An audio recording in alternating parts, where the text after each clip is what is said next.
What is up, everybody? We have a huge live stream for you guys today. Sorry about the late start. Had some technical difficulties, but we have a lot to talk about in tonight's live stream. We'll get into a lot of the rumors around the program, players leaving. There's more than just one. Some recruiting news, players who will likely sign with Nebraska, flip to Nebraska, guys who might flip away from the Huskers. Signing day is literally in less than 2 weeks. People forget about that. So, we got a lot of stuff to talk about. And then, of course, we got to talk about this game, which is on Saturday versus the Wisconsin Badgers. So, big time stream today. Hope everybody's having a good Thursday night. Again, a lot to talk about. So let's just get things started. Everybody, first off, make sure to hit that like button on the stream. Let me know down below in the comment section where you're tuning in from. But let's just start it off talking about some of the rumors going around the program, what happened in practice this week, because there's some bad stuff going on with this team. Of course, again, we talked about it this morning. Malachi Coleman no longer with the program. That is confirmed. Again, per a player on the team that I spoke to, officially Malachi Coleman no longer with this team. Again, that's his decision. A lot of people are blaming the coaching staff, and that's what I don't like about this situation, where a lot of people are, they're blaming the coaching staff for not developing Malachi Coleman the right way. It's not the coaching staff's fault, but I've seen a lot of that over the last couple hours. But he's not the only one, and that's what I want to get at. To begin this live stream, we have a big situation going on with Tommy Hill. Now, Matt Rhule announced today in his press conference that Tommy Hill is not playing these last two games of the season because of injury. That, to put it blankly, is not true. It's partially true. Yes, Tommy Hill is injured. He's had an injury problem since the Illinois game. We saw that unfold. However, the reason he's not playing these two games, Tommy Hill will not be suiting up versus Wisconsin or versus Iowa. That's because of his decision. Tommy Hill met with Coach Rhule last night or last morning. Basically said, hey, I'm just going to take a step back. He's had a tough year. Tommy Hill's had a tough year. Okay, and there were some character questions, over the last couple of years with Nebraska, but he's really been frustrated with his injuries. His NFL stock has completely went down the tube, not really because of his fault. It's just because of that injury. So I wanted to clarify that around Tommy Hill. Now, there's also murmurs that there's two other players who supposedly quit on the team. I am not sure of those two players. I'm been trying to ask around, but I wanted to clarify that around Tommy Hill, because that's a situation that Matt Rhule obviously addressed today. But he partially told the truth. Yes, he is not going to play in these final two games. Not really because of injury, though, more so because he made that decision personally, that he said, hey, I'm just not going to play in these next two games because I don't want to. So wanted to talk about that in regards to our man Tommy Hill. But again, Malachi Coleman no longer with the program as well. But let's talk about a lot of recruiting news, because there's a lot to get into, talking about some of the stuff that's going on. First things first, let's get into Cortez Mills. So I made a video a little bit earlier today talking about Cortez Mills and the odds that he flips Nebraska. Because I think there's a little bit of an incorrect perception around this recruitment for four-star Cortez Mills, where people just naturally assume that he was going to flip. I think Adam Carricker said on his show that Cortez Mills is looking good. That isn't necessarily the truth. Let me preface this by saying I think that Nebraska has a good chance with Cortez Mills, maybe a 30% chance. But the narrative that Dawson Merritt said that Cortez Mills is going to flip, that's not true. I think Cortez Mills still has a very, very complicated recruitment ahead of him, and this is a guy who's already had a very weird dynamic where, if you asked me in the spring who he would have committed to, I would have said Florida. If you asked me in the summer, I would have said LSU. He ended up committing to Oklahoma out of nowhere for pretty much no reason. Oklahoma came in last second and recruited him, and he committed within a week. So, Cortez Mills is kind of an interesting character. Would not be surprised if he flips, but what I want to tell you guys is Nebraska is probably not that favorite right now. Like, there's a lot of people spewing, the narrative that that's a guarantee he's going to flip. Like, that's just not happening. It could happen. It's not 100%. It's not a guarantee like some people are saying. So I wanted to address that around Cortez Mills. Aiden Manitai is a guy who there have been a lot of murmurs he will make the trip to Lincoln this week for the Wisconsin game. Aiden Manitai, it's pretty much a done deal there. I'm not sure if it makes it for the Wisconsin game. Again, he's a guy coming out of Hawaii. That's a long trip, but wanted to mention that. Again, Aiden Manitai, that is done. He will be in this recruiting class. That's a 3-star safety. And then you also, have a guy like a Chase Lofton who is playing in the state title game for Nebraska high school football on Monday. Chase Lofton, I told you guys in a video about a week ago, I think Nebraska probably would have landed this guy if they won versus UCLA, which is the game he visited for. Unfortunately, they did not win that football game. And, we're sitting here a couple weeks later and he's still uncommitted, or he's still with Florida State. Do we land Chase Lofton? I don't know. I think I put it about 30-40% chance if we get Chase Lofton. But, I think it's very similar to a Cortez Mills recruitment where a lot of people just naturally assume we're going to get Chase Lofton. Like, that's just not the case. Texas A&M still in the mix there. Florida State obviously is trying to keep him. Kansas State among some other schools. So, wanted to mention Chase Lofton. And then let's get into the big one. A lot of you guys are here for the Michael Terry update. Again, it's pretty much the same with what I've been saying the last couple weeks. Really like where we stand with Michael Terry. The longer this goes on, and it's going to be a signing day commitment, it's going to be an old-fashioned hat commitment for Mr. Michael Terry. The longer this goes on, the more I like Nebraska's odds. If this goes into signing day, I like Nebraska's odds. Now, the only thing that's a complete wild card around Texas at this point is their NIL, because we've seen them walk in last second, offer up $1 million and say, hey, please commit to us, and that's exactly what happened. So I would not be shocked if that happens again with Texas, but I like where we stand with Michael Terry. There's a couple things that I like. Number one, it's the offense, right? Because we are recruiting him as a focal point of this offense. We told him, hey, if you come here, you're going to play as a true freshman. You are going to start. You are going to be utilized correctly. You're going to have a lot of fun. At Texas, it's the complete opposite. Texas, it's, hey, you're going to have to earn your spot. We have a bunch of other 5-stars. You might not play. Michael Terry's a guy who wants to work hard, and he's going to work hard, but at the exact same time, he wants to go to Nebraska for that exact reason where, he knows he's going to be utilized the correct way. But again, it's a tough dynamic there because at the exact same time, again, Texas is that hometown team. Texas is the team that he grew up rooting for. So, a lot of times we talk about these in-state kids who grew up rooting for Nebraska and them going elsewhere, and we find it inconceivable.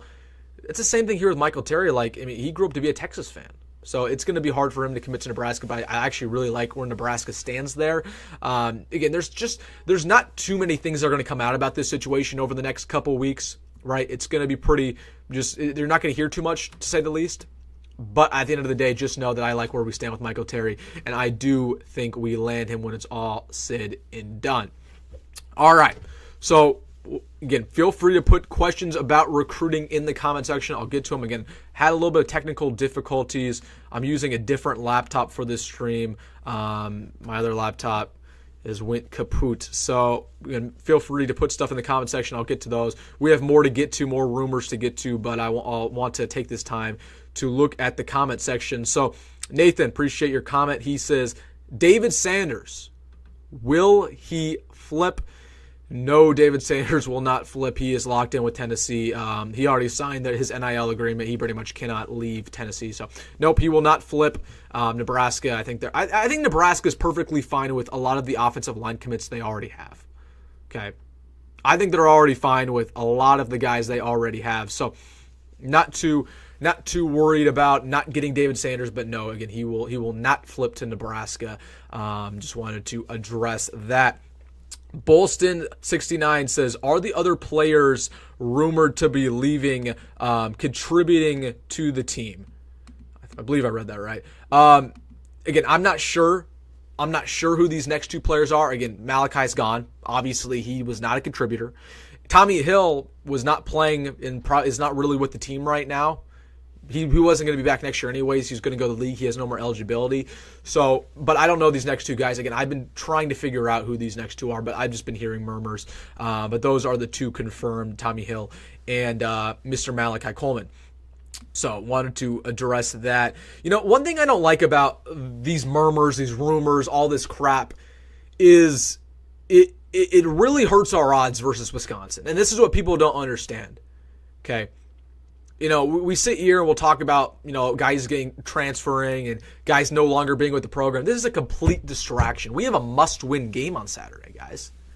Must-win game on Saturday versus Wisconsin. I think this is a bigger game than the Iowa game just because I want to get the monkey off our back. I want to clinch bowl eligibility so I don't have to worry about it anymore. Okay? So we have a big-time game this Saturday, and for whatever reason, we have to sit here and talk about these guys who are leaving the program who don't want to be here anymore. It's mind-boggling. And that's why I'm frustrated with Mr. Malachi Coleman, right? I took some flack over the last couple weeks because I said, or months, I said that Malachi Coleman was probably the most likely guy in this receiver room to transfer just because he redshirted. People were like, no, Wilson's going to start next year. Well, he transferred. It is what it is. But the biggest problem I have with him transferring is not necessarily that he's leaving. It's just the timing. It's a complete distraction to the team. I wish Malachi said, hey, I don't want to be here anymore. It is what it is, but I have enough respect for the coaching staff and my fellow teammates that I'm just going to make the decision once the season's over. And he didn't do that, and that's why I'm frustrated because the complete distraction. And, same thing with Tommy Hill, same thing with the other guys. It's annoying that we have to talk about this because we have such a freaking big game on Saturday. So, again, there's a lot of rumors going around the program right now. A lot of them are not good. And somebody put in the comment section, has Matt Rhule lost the locker room? I don't think that's the case at all. I just think it's one of those situations where people are disgruntled because we're losing. There's a couple guys who aren't producing at a high level, and they decide to leave. But Matt Rhule hasn't lost the locker room. And one of the biggest misconceptions, I just think people have been going too hard at the coaching staff for the last couple of days, especially with this situation where they're blaming the coaching staff for not developing a guy the right way. That's just no. Do not blame the coaching staff for that because that's not their fault. My man Brock, I'm not sure if this is the Brock I know, but he says Millard South versus West Side prediction. So that's the state title game. I got Millard South pretty easily in that game. Chase Lofton, 2 touchdowns. Let's say 42 to 24. I think it's always a high scoring game in the state title. But yeah, I got Millard South pretty easily. But yeah. My man Rory says, man, I really hope Jalen Lloyd isn't out the door. I don't think so. But I will tell you this. If you guys think that Jalen Lloyd's happy with his production this year in the amount of times he's been on the field, that's not the case. He's not happy with his production. He feels like he should be on the field more. He feels like he should be playing more. Okay, I'm sure Malachi felt the exact same way, but the difference is I think Jalen Lloyd was a better player at the end of the day. But, again, Jalen Lloyd I don't think is going to leave. But, yeah, he's not happy. I'll just say that. He is not happy. My man Accent says Tim Verghese hinted at Cortez Mills possibly visiting for the game on Saturday. Yeah, I saw that as well, Accent. But here's the thing. Like, if that was happening, I feel like it would have already been confirmed by now. We're sitting here and it's Thursday night. If that was going to happen, it would have already probably been announced. But again, I just don't really love where we stand with Cortez Mills. I think too many people just naturally think it's a lock. I don't get that. I just don't think we land Cortez Mills. I'm going to be completely honest with you. Or if we do, I think it's just on and off chance, 25-30%. Jake Whitley, my man, says, who is the young player Dana Holgorsen was talking about in his press conference? He was referring to Quinn Clark. So that's actually a good thing that you mentioned that, Jake. So yeah, again, Dana Holgorsen had his press conference on Tuesday, said that there was a young player that he really liked that wasn't playing. A lot of people actually thought it was Malachi Coleman. Turned out to be Quinn Clark. Yeah, so Quinn Clark, Matt Rhule reported today, has been running with the ones throughout this week in practice. And I wasn't shocked by this. I predicted it to be Quinn Clark on my social media. The reason why Quinn Clark's going to play more is just simply because he gives you an element of blocking. He has high upside. He's very tall, good hands. I like his future with Nebraska. So watch out for Quinn Clark this weekend. Josh in the comment section says, are we going to get Martellus Carter from Kentucky on campus this week, or does Manatee shut that down? Well, Manatie's recruitment has nothing to do with Martellus Carter. We'll take both if we have the opportunity to take both. But no, Martellus Carter likely will not be on campus, unfortunately, for the Saturday game. Again, if it was going to happen, I'd imagine it already be announced. So, yeah, I just don't. Martellus Carter, I don't think we flip him at the end of the day. But, yeah, that was an interesting storyline. But I do not think he is on campus. And that's fine. I would have loved him in this class, but it's not a deal breaker. George says, is any of Raiola's friends going to commit to Nebraska? Well, yes. The answer is yes. They're not necessarily going to commit to Nebraska. They're going to transfer to Nebraska. That's a storyline for 2 weeks. You're taking my content idea, George. No, but that's we will have that conversation in about 2 weeks. But Dylan Raiola, he will get a lot of guys in the portal just because of that name value. I know a lot of people think he hasn't played that well this season, and that's true. While Dylan Raiola has not played that well this season, a lot of people love Dylan Raiola, and they love the way he plays football, and they know him from high school. There are a lot of really, really good young players right now at SEC programs who want to leave and go play for Dylan Raiola. Okay, don't take my word for it. Watch out for it in about 2 or 3 weeks. So, for that matter, I do think we're going to get a lot of guys. Now, do I have names? No. Actually, I have a couple, but I'm not going to say them just yet. But again, that's a conversation for about 2 weeks. Let's see. Chris says, control what you can control and do your job once these kids hit the real world. There are distractions every day.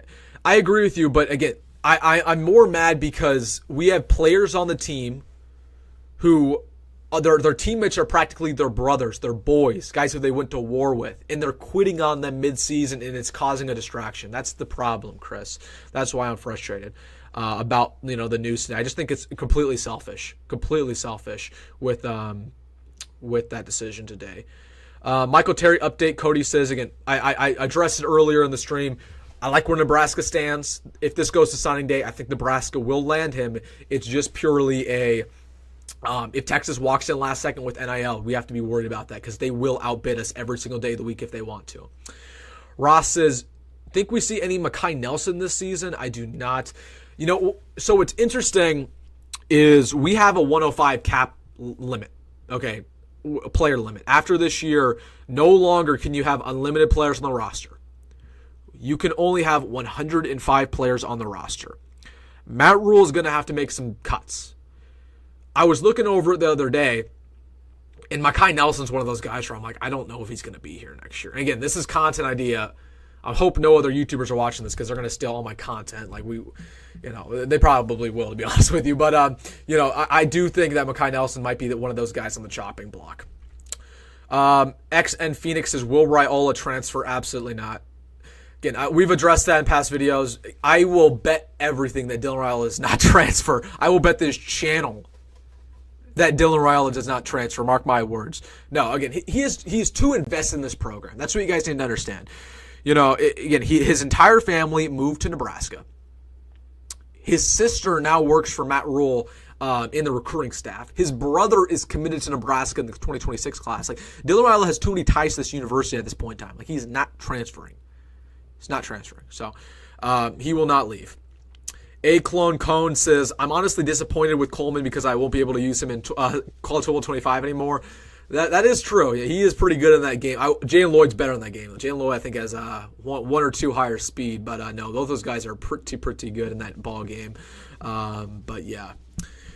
Somebody's, let's see. Female Casey Royals fan from Nebraska says, I don't think Dylan will be transferring because his uncle is still on the staff. Again, there you go. That's another tie. So, again, Dylan Rhule, I will bet everything he does not leave. I hate that that's even a conversation. I hate that's even a narrative out there, that Dylan Rhule might leave. Guarantee. Dylan Rhule has caught so much flack over the last couple weeks, and I'm honestly a little bit fed up with it. I will be the first to tell you that Dylan Rhule is not playing good, and he's not playing good enough. I told you guys that versus Purdue, and people were mad at me. Okay, so I will be the first to tell you that Dylan's not playing well. That's true. But I think a lot of the criticism has went overboard. People are calling this guy trash, that he has no upside, that he should transfer. It pisses me off, and that's the worst of the fan base. But Dylan Rhule is still a generational talent, is what I want to tell you guys. Dylan Raiola, half of the guys we have committed in this recruiting class, we talk about how good this recruiting class is for Nebraska. Half these guys who are committed aren't committed because of Matt Rhule. They're not committed because of Nebraska itself. They're committed because Dylan Raiola, and they trust their quarterback. Okay? Dylan Raiola has done so much good for this program as a true freshman quarterback despite his play on the field, and he still is going to turn around. I still believe Dylan Raiola is going to be a potential Heisman Trophy winner. I still believe that Dylan Raiola is going to be a potential first-round draft pick. So, yes, he struggled. I will be the first to tell you he struggled, but I said all that to say this. He's done so much good for this program. He will not be leaving, and I think people give him too much flack. All right. The Huron says, do you have any clue of the 2 commitments that Dawson Sid is coming? Yeah, I tried to pick Dawson's brain about this because, he talked about it on Adam Carrickers. Number 1 is Aiden Manitai. He knows about that. That's final. Me and him discussed that. Aiden Manitai is the first one that he knows is coming for a fact. The second guy that I think he was talking about is Chase Lofton. He might have been talking about Cortez Mills, but Cortez Mills isn't on the way. I just don't think Cortez Mills is a guarantee. Now, don't take my words out of context. I still think Nebraska has a chance with Cortez Mills, but the narrative that it's a done deal is just not true there. But again, I would guess Chase Lofton and Aiden Manitai for sure. I know Aiden Manitai is a fact, though. That's one of the guys he was mentioning. Josh says, want to throw out any long shot visitors that might pop up this weekend? I don't know at this point. There's some 2026 guys who might show up, but it's just kind of recruiting. This recruiting weekend's the worst of the year. It always is, just because it's going to be so cold outside. Nobody really wants to visit for the Nebraska-Wisconsin game. So, again, I didn't make a video about the recruiting weekend just because there's not many good prospects coming on campus. But maybe I'll make some about it tomorrow. Ken says the Dylan leaving talk is just continuation of the fans being negative and thinking negative ways. I think fans can be negative. So let's be completely real. I do believe the fans can be negative and should be negative at times, because this program is not very good and they're not winning football games. So I think we absolutely should be negative, but I also think at some point you got to stop harping on. If you guys watch my videos, post-game videos, you know that usually I'm pretty negative. I'm pretty pissed off. But by the time Monday rolls around, I'm usually my normal self. Okay, it's cool to be pissed off on Saturday and Sunday when you lose, but don't let that affect you every single day. That's what I try to tell people. My man Rory says, any idea what happened, what changed for Aiden Manitai and Cal? Rory, it wasn't necessarily what changed between Aiden Manitai and Cal. It's actually what changed between Aiden Manitai and Nebraska. Aiden Manitai, the first time, only considered Nebraska really because he really liked Matt Rhule and he really liked Donovan Raiola. But he didn't know Dylan at all, really, the first time. What's changed in the last couple weeks with Aiden Manitai has been Dylan's been recruiting him. And over the bye week, Donovan went back to Hawaii and recruited Aiden. So that's really the big thing there is Dylan's been peer recruiting and wanting to get Aiden. So that's why we're going to flip him. And I also think we bumped up our NIL, but I probably shouldn't be saying that. Giants Only says, if we don't make a bowl game this year, we are in trouble. I completely agree with you, man. And I made a video about that my Monday release. I think we are in a very bad spot. Again, I asked you guys a question, I want to say in the offseason. I said, if somehow we do not make, and we all scoffed at this question, by the way. But I asked you guys in a live stream, I said, if somehow Nebraska doesn't make a bowl game, should Matt Rhule be on the hot seat? And we were all scoffing at that question. Oh, no way Nebraska doesn't make a bowl game. But the resounding answer in the comment section was yes. That if Nebraska doesn't make a bowl game, Matt Rhule should be on the hot seat. Now, what's funny is I re-asked that question about 2 weeks ago. And I said, if Nebraska misses a bowl game, should Matt Rhule be on the hot seat? This time, during the year, people said no. That's what I don't get. What changed there? Because, again, I asked you guys in the offseason, if we didn't make a bowl, should he be gone? Should he be fired, or should he be on the hot seat? You guys said yes. So that's been an interesting perception there. But yeah, we are, as a program, in a very bad spot if we miss a bowl game in the second year. It just reminds me of Scott Frost again. It's a very do we remember year 2 of Scott Frost in 2019? How hyped up that year was. We were ranked going into that year. Everybody thought we were going to be really good. We had a very dynamic quarterback who was just coming off of a All-American freshman year in Adrian Martinez. very, very similar to this year with a 5-star quarterback, and we went 5-7. Huh. And for me, when we lost to Iowa in 2019, that last game, and missed a bowl game, that's when I knew in my head that it was over for Scott Frost. Hopefully it doesn't happen this year for word match Rhule. Let's see. Ken says, hard to look like a first-round pick with defensive lineman in your face every third down. I agree with you. But I also am going to sit here and say that the offensive line has not been the number one problem. The offensive line's actually been a lot better. They actually played very well versus USC. They played very well versus Ohio State. So I don't think that's really the issue, Ken, is the offensive line. It's more the receivers. The receivers aren't doing their job. They're not getting open for Dylan. So that's a problem. Asher says, I think Hoiberg should be utilized more. I don't think so. I don't think Hoiberg should be utilized more personally. He gives you a little bit of an element of that running game, but I just think you got to ride the hot hand, or you got to ride your future guy, Dylan, and just keep him on the field there. Fongway says, no room for negative Nancy's. Okay, how about Debbie Downers? Hey, man, I'm okay with negativity as long as it isn't perpetuated over the course of, the entire week. Like, I hate it.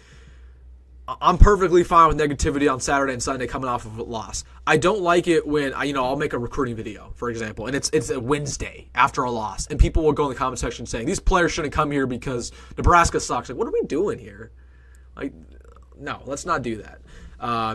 Anyways.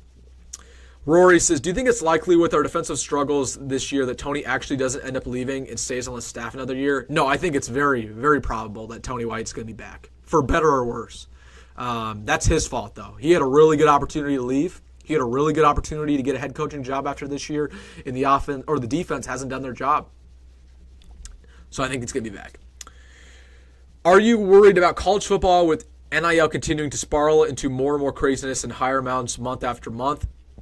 That's a good question, Brett. I think more likely than not, there's going to be legislation that gets passed over the next couple of years that really starts to tamper these down.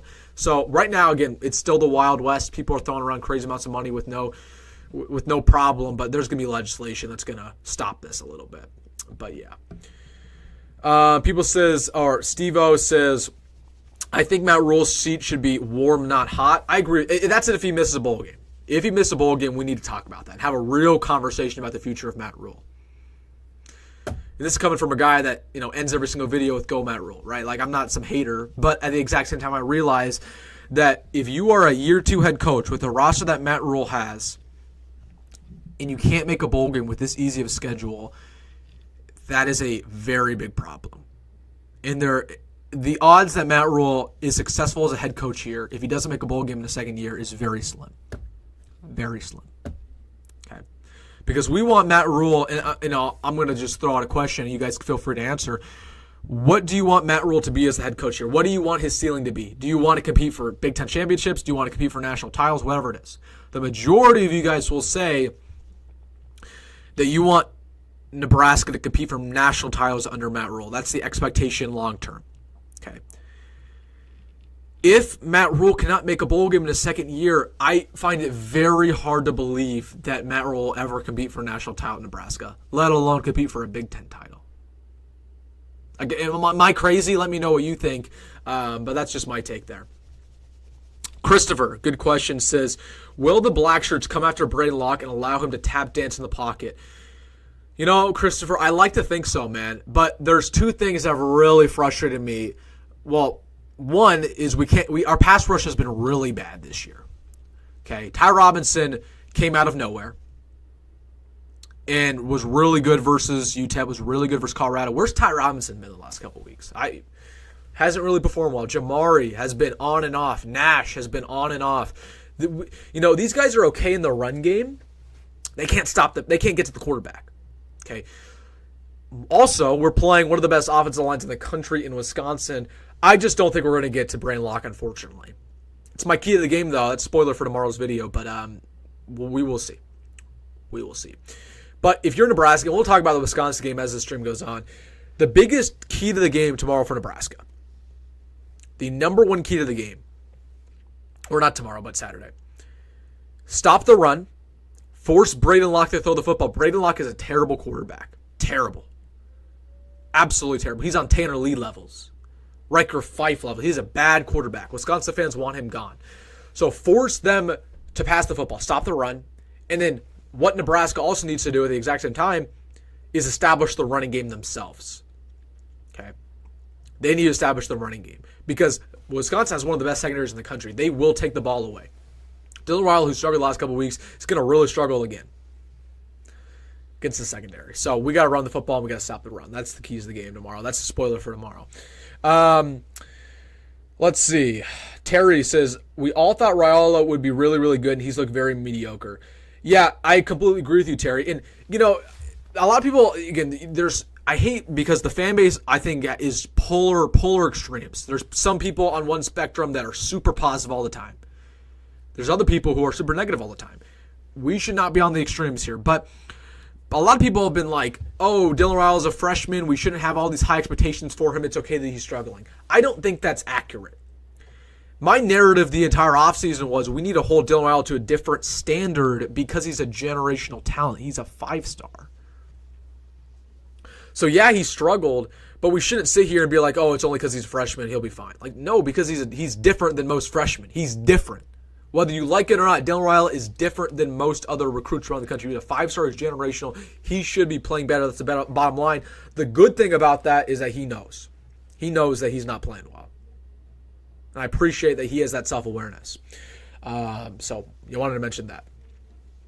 My man Emerson says, I think if Nebraska beats Wisconsin, the pressure will be off and they'll have so much more confidence going into Iowa next year. Emerson, you make a really good point, my man. The game tomorrow is or not tomorrow, I keep saying tomorrow. This game on Saturday is incredibly important. Not just because you're playing what some would consider a rival. Obviously, bowl eligibility is on the line. You haven't beat this team in 12 years. But I want to clinch bowl eligibility before Iowa.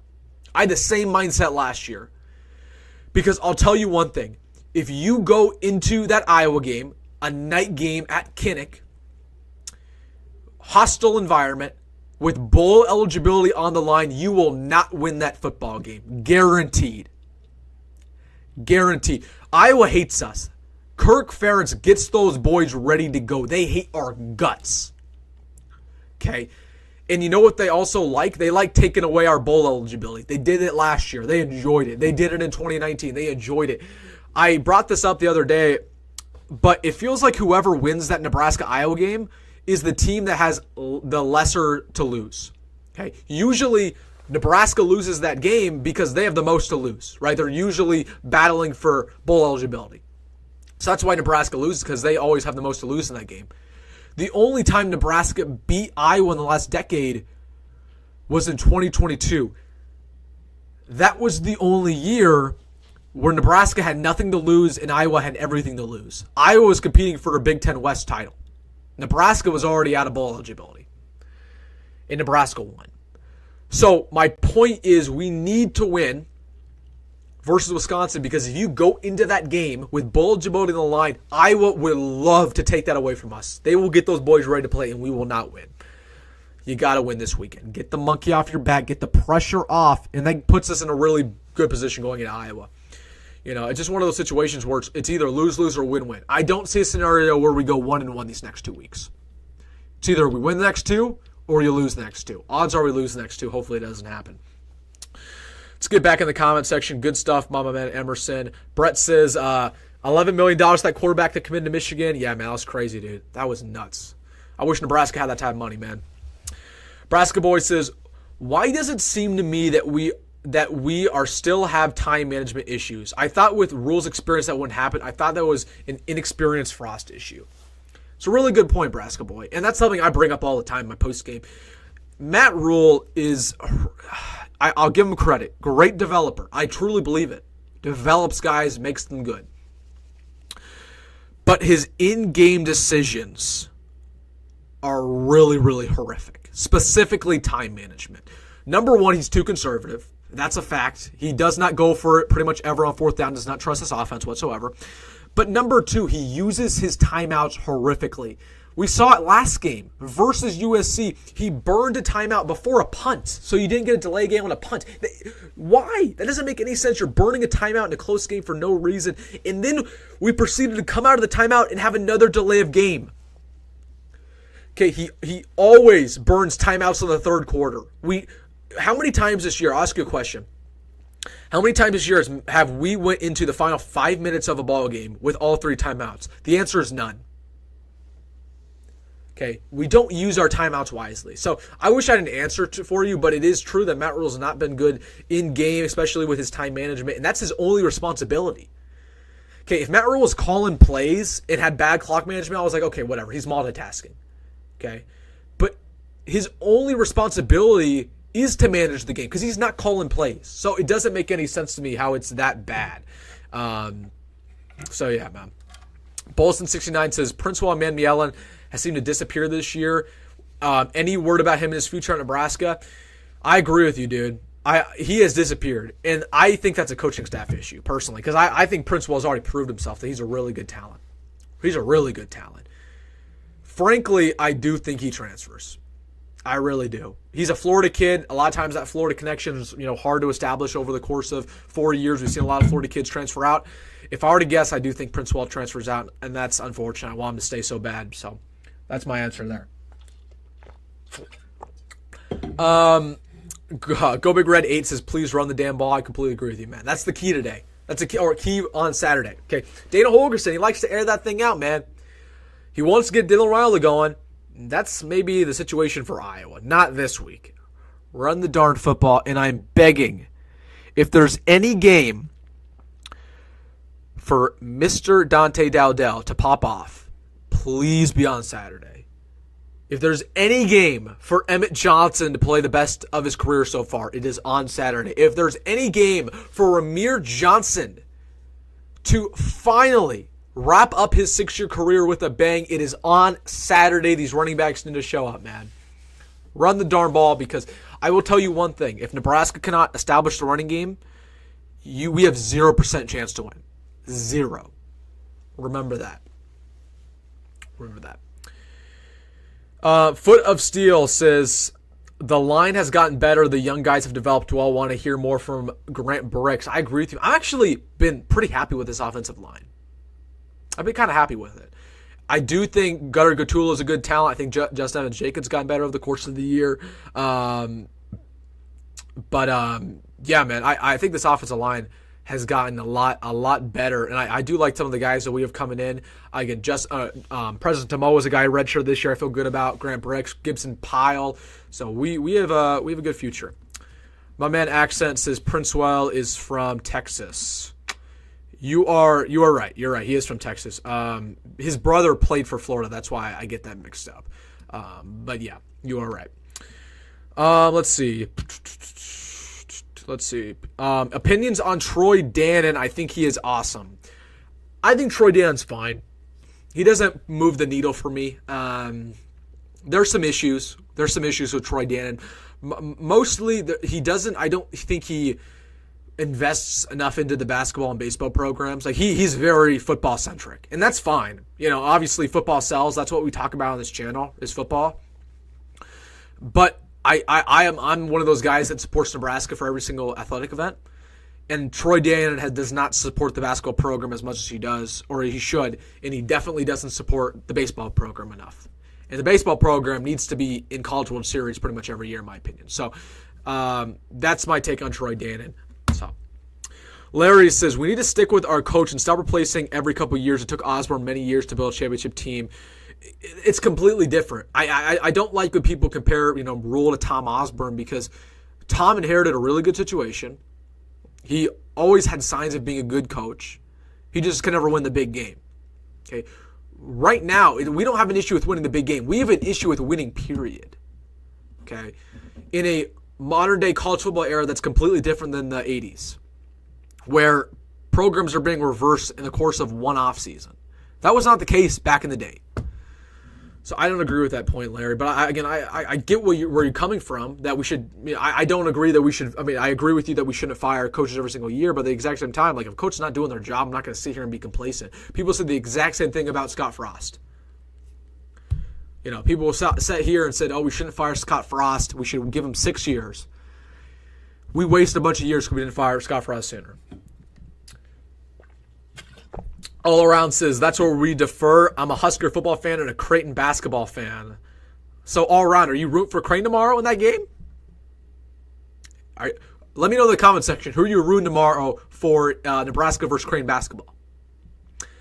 I don't know if you guys know this, but I am attending Creighton University. I'm on Creighton's campus right now. I don't know who I'm rooting for. I don't know who I'm rooting for tomorrow between Nebraska and Creighton. I like both programs. Call me a J-Sker all you want.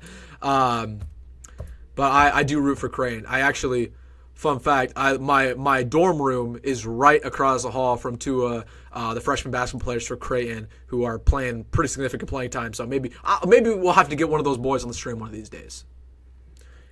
Maybe we'll have to get one of those boys on the stream. But no, that'll be an interesting game tomorrow, Creighton versus Nebraska. Yeah, man. I personally, I support Nebraska for every athletic event, but I also support Creighton for every athletic event. And there's no bad blood between there. Like, I don't, that's just the way it is. Christopher says, can Nebraska's defense contain Tawi Walker? I know they can. I actually think they can too. I really do. I think we've done a really good job stopping the run over the last couple weeks. Except for last week. So, Black 41 Reverse says, oh no, J-Sker. Hey, man, yeah, guilty as charged. I am a J-Sker, but I do go to the university, so I have a little bit of a... I have to say, like, I mean, I go here, right? Like, if I went to Lincoln, I was a Creighton fan, then that would be a red flag. But, like, I got to root for the team I go, or the school I go to, and I got to root for the team I always rooted for growing up. So, I am a J-Sker, but I root for both teams. Like, I'm not one of those J-Skers who, roots for Creighton basketball and Creighton basketball only. I root for both, and there's no bad blood there.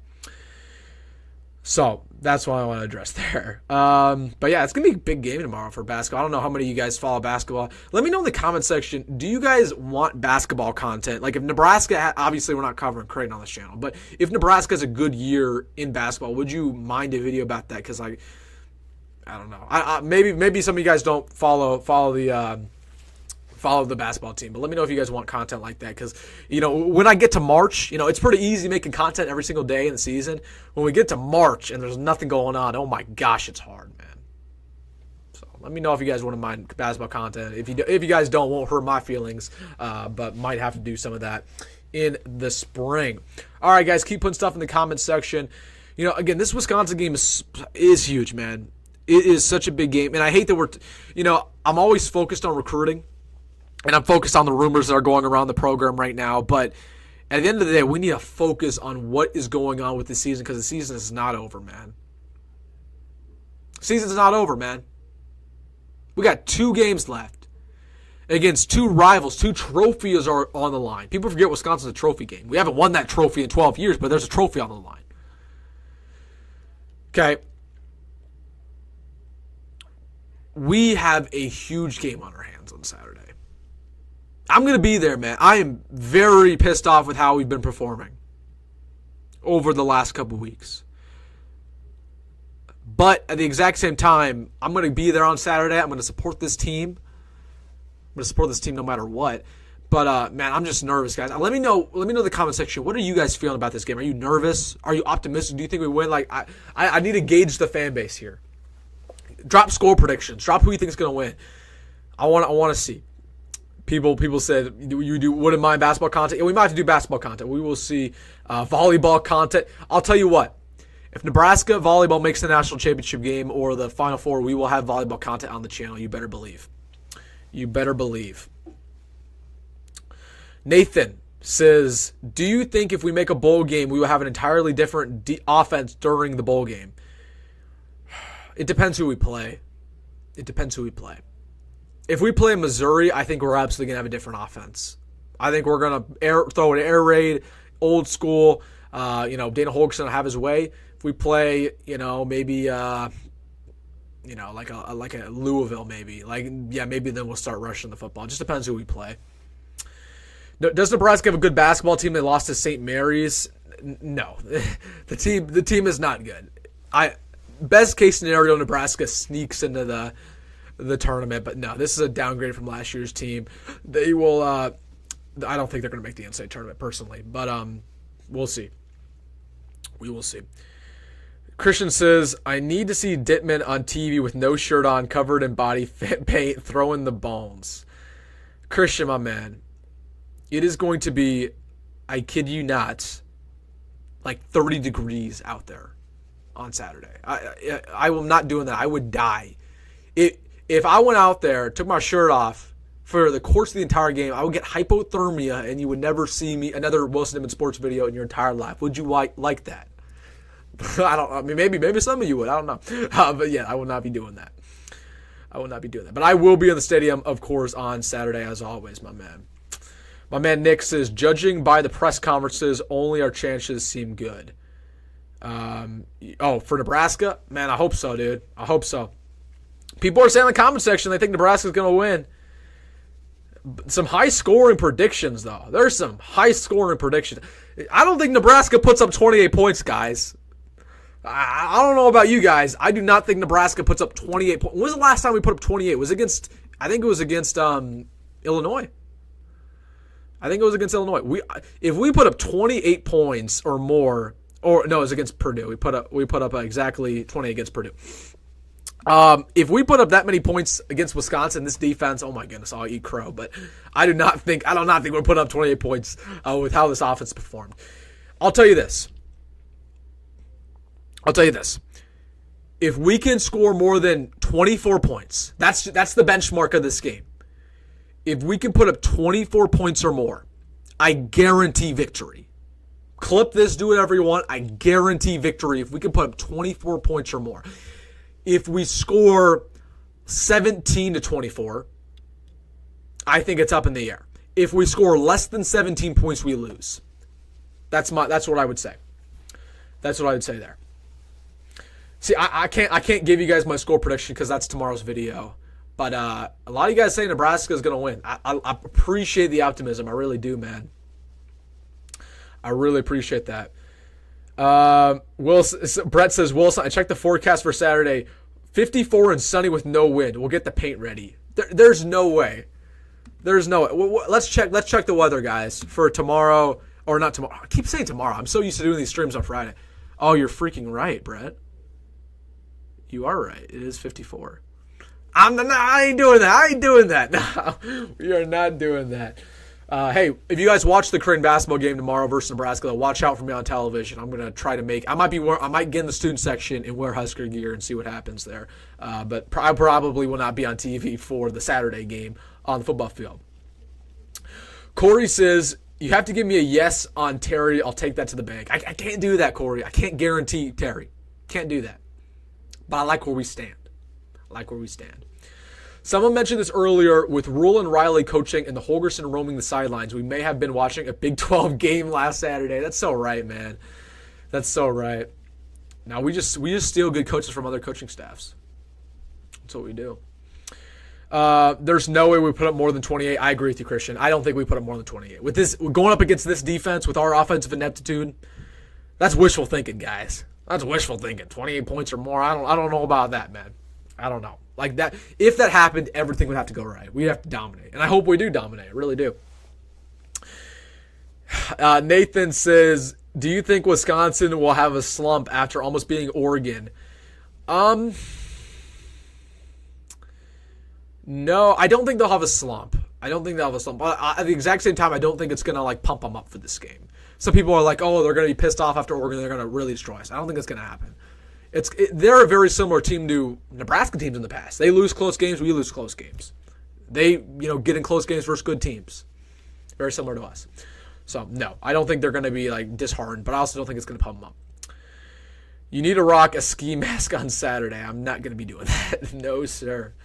What is the best transfer you think we'll get? Nathan, you're spoiled. I can't spoil. That's content for 2 weeks, man. But it's also, a lot of players aren't on the portal yet, so I can't really tell you too much just so far. The mystery player Holgorsen found has 3 touchdowns. That's not true, Andy. The mystery player that Holgorsen was referencing was Quinn Clark. Confirmed. A Clone Cone says, Wilson, you're doing it, you're being forced. No.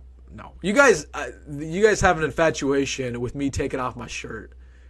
I don't know if you guys remember this. The pregame stream versus Illinois. Somebody came in here and was like, Wilson, you take off your shirt so I can see your nipples versus if we beat Illinois. And I'm sitting there like, what? Is this really what we're talking about on the channel? But no, you guys are. This is getting weird. A man tell another man to take off his shirt. Come on, like what are we doing here? I'm not gonna judge, but that's a little weird if you know where I'm coming from. So, yeah. Fickle press conference makes him look so beatable. Again, Wisconsin's a very similar team to us. Again, they lose close games. They can't figure out how to win close games. I think we're in a good spot. But at the exact same time, I understand that we haven't beat this team in 12 years. So, I think the crowd factor will help a lot, Steve-O says. I don't necessarily think so. The crowd's going to be dead on Saturday. I'm going to be completely honest with you. I've been to a lot of these games over the course of the years. I've been to a lot of early games. I've been to a lot of night games, a lot of August games, a lot of November games. The November games are always dead. They're never allowed unless we play Iowa, just because the crowd's just not into it. So I don't think the crowd's really going to be a big factor. Shirtless Holgerson Halloween costume is a vibe. Oh, sorry, Christian, can't do that because Halloween passed. So maybe next year, Christian. Maybe next year. Yeah, no, that's never going to happen. You know what? No, I was gonna say something. No, I'm not gonna promise that. Ross says we have to assume that the name on the back of Wilson's jersey is the real deal. Yeah, man. This one says real deal on the back of it. This one says real deal. This one says Malachi Coleman. No kidding. This one says Dylan. No, this is nothing. But I like to think number 15 stands for Dylan Raiola. That would be bad, though, if I had like Malachi Coleman on the back and he just transferred. That would be pretty embarrassing. But no, that is not the case. Kurt says, is there a scenario where we keep Jeremiah Jones in this class? There is a scenario. Do I think it's likely? No. But there is a scenario. Come on, WDS crowd would be jacked. Dude, no, they would not be. They would not. No, we're not doing that. We're not doing that. Christopher says, Wilson, what bowl game was your most enjoyable to attend? I've never attended a bowl game. Well, first off, we haven't made a bowl game in 8 years. I've never attended a bowl game. So, yeah, that's maybe this year. I don't know. We'll see. Never attended a bowl game, though. If you mean Husker game, that's a different question. Let me know if you mean best Husker game of all time. I would say the best Nebraska football game I've ever attended, I'll rank them for you guys. Number 1 was Northwestern 2013. We won a Hail Mary. That was one of my first games ever. I was with my grandpa. Core memory for me. When we won with Jordan Westerkamp and that Hail Mary, I was always going to be a fan of Nebraska after that. First one, that was my favorite. Second favorite, probably the Colorado game this year. That was a blast, dude. That was a blast. Absolute blast. And then third favorite, that's really bad. I mean, there really haven't been too many other good games that I've attended because we just haven't been good. Third favorite, I don't even know, man. There's been so many bad. I only got two. I could tell you all the bad ones I've been to. Iowa last year, heartbroken. Wisconsin 2021, heartbroken. BYU when they won a Hail Mary in 2015, heartbroken. I've been to some bad games, man. But I'd like to think that's part of the development of being a Husker fan. You got to go through it. So, anyways, does Nebraska end up with a top 15 class? No, but we'll have a top 20 class. I feel pretty good about top 20 class for sure. Do you think the chances with Higgins from Mays, Kansas, are for him to commit? Zach, you're trying to steal my content. No, I'm kidding. Yes, Hunter Higgins will commit to Nebraska. There we go. There we go. I said it. Hunter Higgins, that's inside info. He will commit to Nebraska. I was talking to his dad a couple weeks ago. All signs point to him committing pretty quickly. So Hunter Higgins will commit to Nebraska. That's a four-star defensive lineman in the class of 2026. So inside info there that I just dropped. But yes, Hunter Higgins will commit, barring anything unforeseen. Colorado game was amazing. Yes, it was a blast, dude. Colorado game, the atmosphere was incredible. Incredible. Christian says, who did you say was the young talent? So Dana Holgerson was referring to Quinn Clark. Quinn Clark is the young player that apparently he saw in practice with his fresh eyes, as the coaching staff would like to put, and he said, hey, Quinn Clark's balling out. Let's put this ball in the field. So I would not be shocked if Quinn Clark plays on Saturday. But if you expect him to make an impact and have 100 receiving yards, that's not going to happen. He's probably going to be in blocking situations. Lil Double says, give Dylan Rogers playing time. I wouldn't mind seeing him. He's just never played. I don't think Dylan Rogers is going to work out here, unfortunately. And I actually really like Dylan Rogers as a prospect too. I'm actually shocked he's not working out, but I don't know. He hasn't played ever, so I like to see more of Vincent Shavers. He's played 10 snaps every single game. That sucks. He needs to play about 30. I do not know. I have no idea why Vincent Shavers. I don't know why the coaching staff refused to play him. I wish I had answers for you. That's another loophole for another day. The coaching staff makes some horrendous personnel decisions. Absolutely horrendous. Dr. Strength says, Jackson Cantwell end up at Nebraska? Yes, I do think Jackson Cantwell, we have a really good chance with him. You know, here's a crazy analogy for you guys. Or not analogy, just a potential future. We might get 5 stars in 3 consecutive classes. Obviously, Dylan Raiola last year's class. Michael Terry in this year's class. Jackson Cantwell in next year's class. We might go 3 for 3. That is unheard of. So something's going right, clearly. But let's execute and get let's get Michael Terry. But yeah. My man Nathan says, how has Quinn Clark looked in practice? He's looked great. And if you guys watched my fall camp series where we talked about my fall camp nuggets, that was one of my guys in that series. I told you guys that Quinn Clark was balling out. Like, he's an athletic freak. And I didn't see that coming. Like, I wasn't actually a big fan of Quinn Clark coming out of high school. I just didn't really see the upside there. I was wrong. I'll eat crow. Like, Quinn Clark's balling out, but he had a very good fall practice. Haven't heard too much of him ever since. But I know that every single day I hear stuff about him in fall practice. So, yeah. It's funny how the Nuggets work, where I hear a bunch of nuggets in spring ball. Spring ball is when I get the most nuggets. Like, I'll hear about these breakout players and these fights going on in practice, these guys who are disgruntled. I'll hear everything in the spring. Fall, I'll hear a little bit. And then when you get to the actual season, I hear nothing. Like, because practice, nobody cares about practice nuggets, in the actual season. So I don't hear much. But in fall ball and spring ball specifically, hear a lot. Who do you think will transfer out? Watch out for Ja'Cory.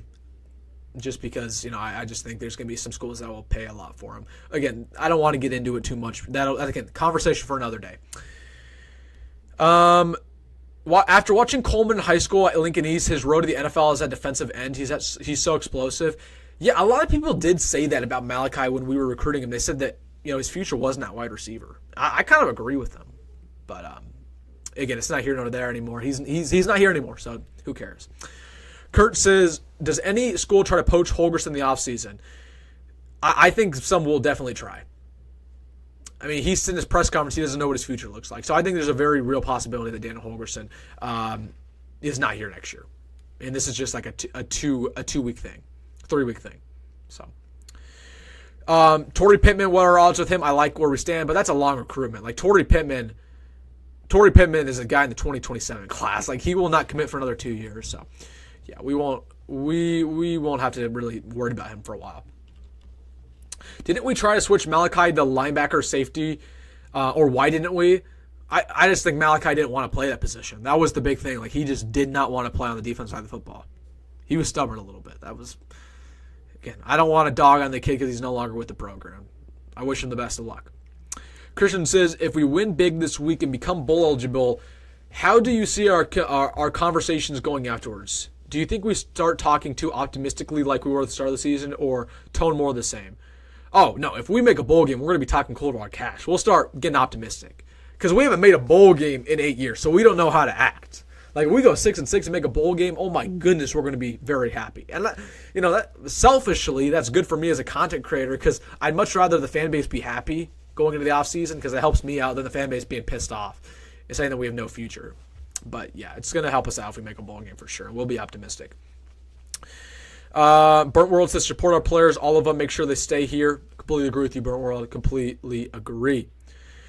Accent says all-time snow game on Thursday Night Football right now. Who's even playing? Browns Steelers? That's a terrible game. I didn't even know it was snowing, though. That's crazy. I'm more of a – I was going to watch NC State, Georgia Tech after this is done, though. I'm more of a college football man myself. Asher says, this game is Holgerson's chance to prove himself, and the guys want to break the losing streak. Everybody has got to win this one. I agree with you, Asher. I agree with you. Listen, it's not necessarily the coaches proving themselves. The players have to prove themselves on Saturday. These seniors will always go down. If they do not make a bowl game, they will go down as perpetual losers. Guys who can never get it done. They have 2 games to change that narrative. Isaac Gifford, you have 2 games to change the narrative. Bryce Benhart, you have 2 games to change the narrative. Can you imagine how well this senior class is going to be remembered if they were the first class in 8 years to make a bowl game? It's going to be remembered very, very well. Just want to put that out there. So, yeah, hopefully these players can stand up and play very, very well. I hope so. I hope they really show out.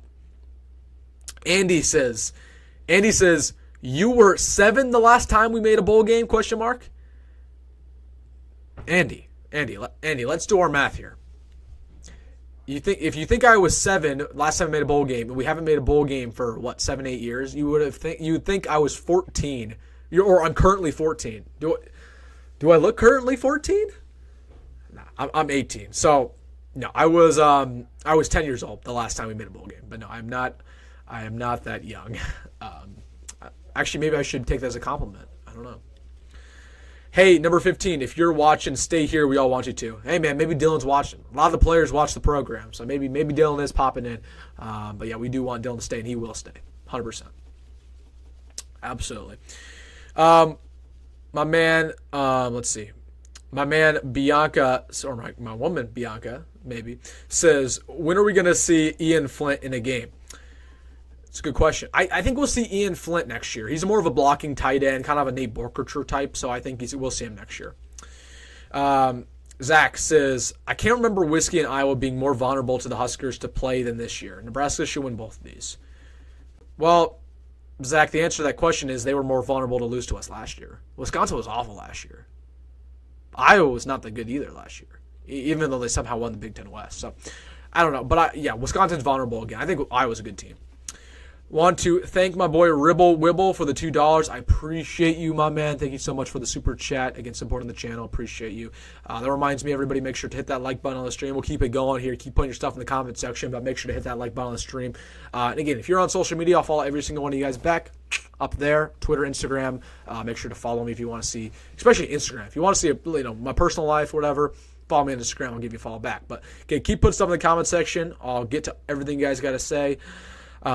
Nebraska Boy says, Benhart has played better this year than he did last year. I agree with you. Benhart's probably had the best year of his career. But he played well last year, too, I thought. Ribble Wibble says, how many points do you think we need to score to win?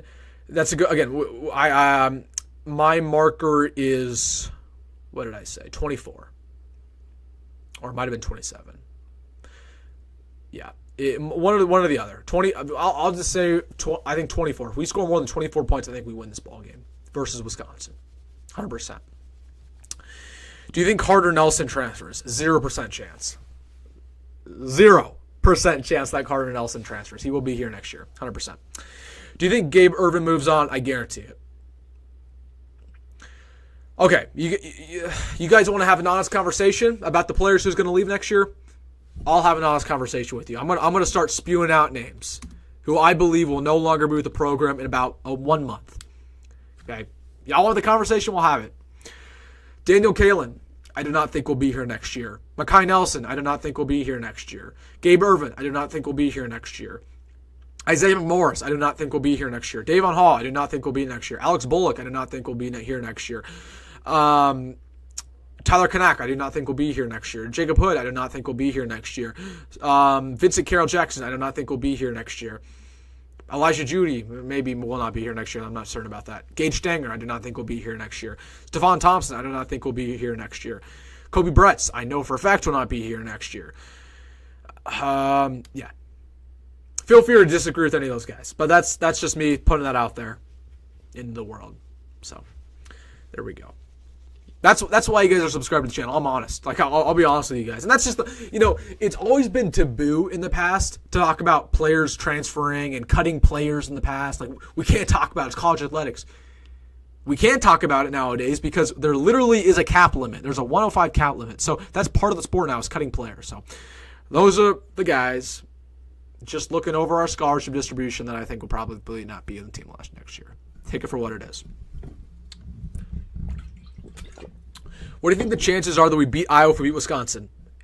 90% chance.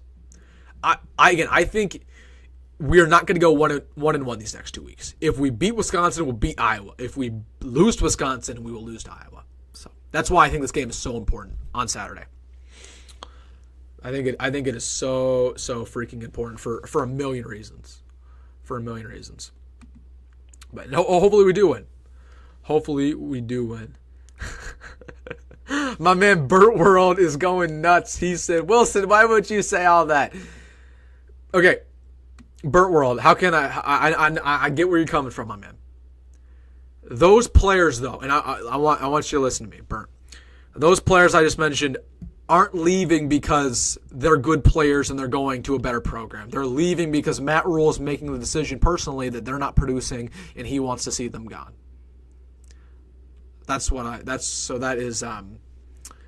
prediction there. So that's what I want you to take away from that Burt World. They're not leaving because they don't like the program. It's more of we're forcing them to leave more than anything. Steve-O says, why would Hall leave? Off the field stuff. These wide receivers, man, they're all very similar. I mean, I just hate. Again, I don't want to get into it. Don't want to get into it really, but they've had a tough adjustment to college. What might make Kalen stay? I don't think Kalen's going to stay. I just think there's honestly nothing. I'll tell you what. The only way I think Daniel Kalen stays is if Dylan Raiola transfers. It's a tough equation there. It's just tough. Again, Daniel Kalen got screwed over by this coaching staff. Let's be honest. This coaching staff promised Daniel Kalen that they would only take him, that they would not recruit Raiola, and they went against their word. They lied to him. So the coaching staff kind of screwed him over. And he wanted to leave when they did that, but he didn't really have any time. Like, there was 3 days until signing day. So, anyways, that is my point. Kurt says, I know Garrett McGuire can recruit, but do you think Jamar Mosey could be better at developing receivers? See, you guys are really good at stealing my future videos. Kurt, yes. I'm going to make a petition in a couple weeks. I think Jamar Mosey should be our next receivers coach. Because the only thing that I like about Garrett McGuire is he's a good recruiter. Jamar Mosey is a better recruiter than Garrett McGuire. So why is Garrett McGuire coaching the receivers and Jamar Mosey isn't? And Jamar Mosey clearly can coach. He coached at the high school level, at elite level. His son is a 4-star recruit. Yeah, so I think Jamar should be our receiver coach going forward. Douglas says, I missed the updates on Michael.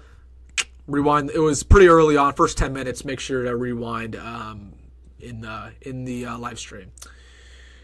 Let's see. Could Raiola transfer? We lose out again. Address that, Ribble. I would bet my entire life that Dylan Raiola does not transfer. Okay, not my entire life, but he will not leave. Dylan Raiola will not leave, guaranteed. Accent says Fedoni sticks around. I think he will. I find it, again, he's starting here. I don't think he's going to start next year. I think Card Nelson will start at tight end next year. But he's not going to go to a better program. He's not going to get more playing time elsewhere. Thomas Fedoni will go down as, unfortunately, one of the biggest busts in Nebraska football history, and it sucks because he was so good out of high school, and it's not his fault because he got 2 bum ACLs, you know what I mean? But he can't move. Like, you watch him play, and this dude can't move. He literally, it looks like he's hurting to run out there. So, I don't know about Fedoni, man. I don't know. What do you think the effects of the new cap limit rule is going to be? Well, first things first, we have 160 players on the roster. 50 players are going to be cut. 50 players who are currently with Nebraska football right now will not be on the team in about 1 month. That's crazy. Now, most of those guys who are going to be cut are players who we don't even know the names of, like walk-ons type. But it's still pretty significant. Like the walk-on program's gone forever. So that's the big effect. Do you think we get a top 15 class in 2026? Do they make a bowl game? I do. Now, if we don't make a bowl game, Nathan, I think we might not get a top 30 class. That's the problem. TD says Raiola transfers before Daniel does. That's not true. 100% that's not true. Oh my gosh. Christian, what are you saying in this chat, my man? He said, for your brand and its future success, you need to go shirtless with red body paint, white end on the tummy, and Dittman Sports across those amazing pecs. Christian, man to man, you are talking to another man telling him to take off his shirt, saying amazing pecs. Oh my goodness, my man. Christian, man to man, you cannot be saying that kind of stuff. Man to man. Hey, maybe if we make a bowl game, I'll do it. Maybe. I'll tell you what, if we beat Iowa, I'll do it. I will make that promise right now. If we beat Iowa football on Black Friday, in my post-game live stream, I will take off my shirt. Maybe I don't know if I should have made that prediction. I don't know if I should do that. But you guys clearly, these people in the chat want it for whatever reason. And I want to win that badly. I'll get memed out of this planet just to win that football game. Now, I'm not saying we win that football game, but might have to do it, man. Might have to do it. Joe Mo says, I was rewatching Fickle's press conference. Man, he said he has play calling experience because he coached 5th graders and 7th graders out of college. Yeah, dude, it's a joke. Wisconsin's going to be like having a million different play callers on Saturday. Like, they don't have one guy calling plays. That's weird. Very, very weird. Oh, man. Christian, you're talking crazy, my man. I don't know. Now I got to live up to it. Christopher says, here's a good tip, Wilson. Make sure a hotel you stay in is within walking distance of the stadium. Well, that's if I go to a bowl game. I don't know if I'm going to a bowl game, Christopher. I don't know. We will see. Colby says Rhule isn't leaving. I completely agree with you. We're on the same page, man. Asher says Iowa is my least favorite team we go against. We have to beat them. I agree with you. I hate them the most. Out of all the teams we play, that's my biggest rival. Like, if you ask people, you talk to old Nebraska fans, they say Oklahoma's the biggest rival. If you talk to fans, growing up in the 70s or 80s, they say Colorado's the biggest rival. If you talk to some weird fans like in the 90s, growing up in the 90s, who were born in the 90s, they say K-State sometimes. For me, it's Iowa. I hate Iowa the most. But anyways, Ryland says Cortez Mills flips, ? Again, I give it about 40% chance. Maybe less. No, that's a little too high. 30% chance. But it's not a done deal like people are speculating. Like, too many people are speculating like it's a guarantee that Cortez Mills is flipping. That's just not the case. A lot of moving parts behind the scenes. That's what I want to tell you. Wisconsin is Nebraska 2004 went away from what was working. Wisconsin is Nebraska every year. I mean, that's a good example, though. Wisconsin, again, based on the power running game, they started airing out under Luke Fickell. Like, what are they doing? Braylon Allen, their past running back, went on social media and said he doesn't like Luke Fickell. Yeah, they went away from what works, similar to Nebraska. But Nebraska had to go away from what they were doing. They had to, because it wasn't working anymore. And teams figured out the option offense. We're winning both these games. I hope so. Joe Schmo. Joe Mo 23. Nathan says, "What's wrong with the defense?" Well, I think there's a couple issues with this defense. Number one, our blitz concepts are really poor. We first off, we don't blitz, period. But when we do blitz, we don't get to the quarterback. Number two, our secondary is not that good. We've struggled with injury. Number three, I think our defensive line, pass rush in general, hasn't been that good. Number four, we can't get off the field on third downs. So, long story short, that's our issue. How can we figure that out in 2 games? I'm not sure. I wish I had an answer. I hate Texas because I went to the 2010 game when we were ranked 4 for my 12th birthday. Man, that's traumatizing, man. That's traumatizing. Absolutely traumatizing.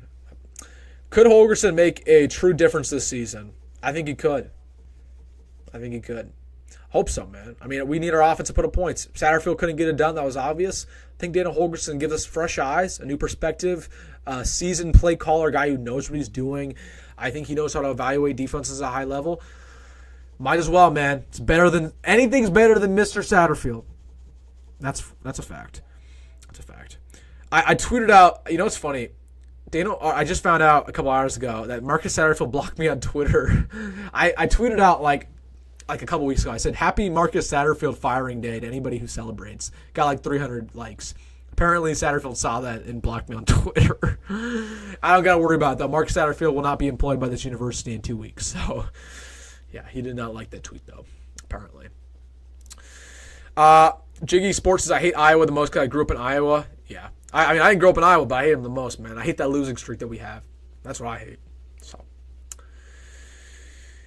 chances we score Dana Holgorsen offensive numbers in bowl game. What do you mean? Like we put up a lot of points in the bowl game? I don't know. I don't know where we're playing in this bowl game. I don't know who we're playing. I don't know if we even make a bowl game. So maybe we'll talk about that when we get there. Hopefully we're talking about that Saturday night. That's my expectation. That's my hope. That's my hope. I just got depressed thinking about the real reality of if we lose on Saturday. Man, yeah, let's just win. Let's just win, guys. Zach says, just Holgorsen's play calling alone should be worth 7 to 10 points. I agree with you. At least that's what I thought. I mean, that didn't really show itself in versus the USC. We only put up, 14 points against USC? 13 points against USC? So, Joe Mo 23 says, I heard Damon Benning mention your tweets on the radio, LOL. What did Damon Benning have to say? Oh, my goodness. He probably didn't say anything good. I do have a lot of respect for Damon Benning. What tweet would he mention? I don't even know. I don't tweet that much, so I'm not sure what he would mention. Let me know, Joe Mo, what Damon Benning said about my tweets on the radio. Did he say me specifically? Did he say Wilson Dittman? Or did he just say tweet? I don't know. Actually, I do know what you're talking about. I do. He did mention one of my tweets one time. I can't remember what it was about, though. What the heck was it about?